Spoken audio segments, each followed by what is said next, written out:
嗨，朋友们，大家好，我是二斌。这是一个洗地机上的电源，它的故障是现在使用时间很短。看一下额定电压显示的是22伏，不知道里面使用的是几块电芯。咱们先用万用表测试一下它对大的两个输出端子，看看有没有正常的电压。电压显示的是7.2伏左右，因为它有信号通信端子，所以说现在无正常输出电压的话也是正常。我们需要拆开外壳，看一下它内部的电芯是否正常。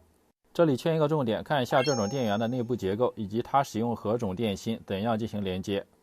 将外壳打开之后，看一下它的内部情况，使用的是3节的锂电芯，容量是2000毫安时的，放电倍率是10C 的。它使用的是一个6串的连接方式，满电电压是25.2伏。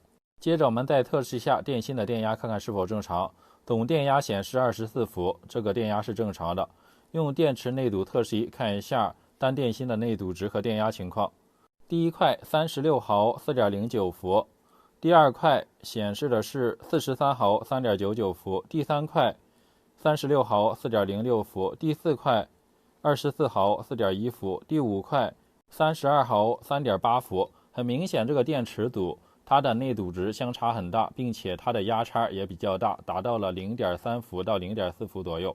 这块电源使用时间短的原因，一是因为它的循环到了一定的次数，所以说本身它单电芯的容量就下降了很多；二是由于电池组的内堵差和压差相差很大，充电的时候电芯电压高的已经满电了，但是电压低的只到了 3.7 伏、3.8 伏左右。放电的时候电芯电压低的很快就到了最低电压，整个电池组就停止了放电，电压高的还在 3.5 伏左右，所以说整个电源使用时间很短。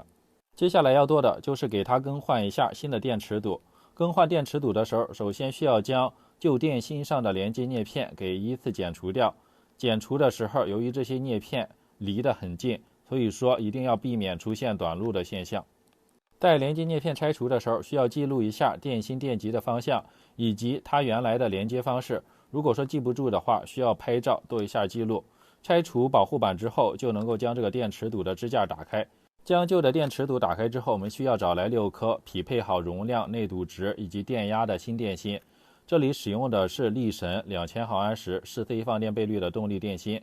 在电芯的正极贴上轻科纸之后，按照原来电极的方向，将它依次放入到电池支架当中，然后按照原来的连接方式，剪取合适长度的连接镍片，将点焊机调整到合适的脉冲参数，将这6颗电芯做一下串联的连接。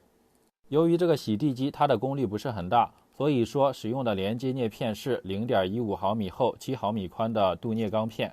如果说功率比较高的话，也可以增加它的厚度以及宽度。将电池组连接完成之后，就可以安装充放电保护板。安装充放电保护板的时候，一定要对准电池组的总正负极，如果反了的话，这个保护板会直接烧损。保护板上的 B 加对准这个电池组总正极， B 减对准这个电池组的总负极。找准了位置之后，需要将电池组上的5个中间电压检测镍片以及它的总正负极的连接镍片依次点焊到保护板上。原保护板上的连接镍片如果长度不够的话，可以剪取一小段连接镍片，将它与电池组的连接镍片点焊连接到一起。镍片点焊完成之后，由于这个洗地机不断的震动，所以说最好在镍片连接处用焊锡将它焊接牢固，避免出现虚焊的现象。都连接好了之后，我们用万用表测试一下电压情况。首先测试一下电池组的总电压，显示的是22伏，这是因为单电芯的电压只有 3.6 伏左右。再测试一下6块单电芯的电压，看看是否均衡。可以看到它们的电压基本上都在 3.66 到 3.65 伏之间。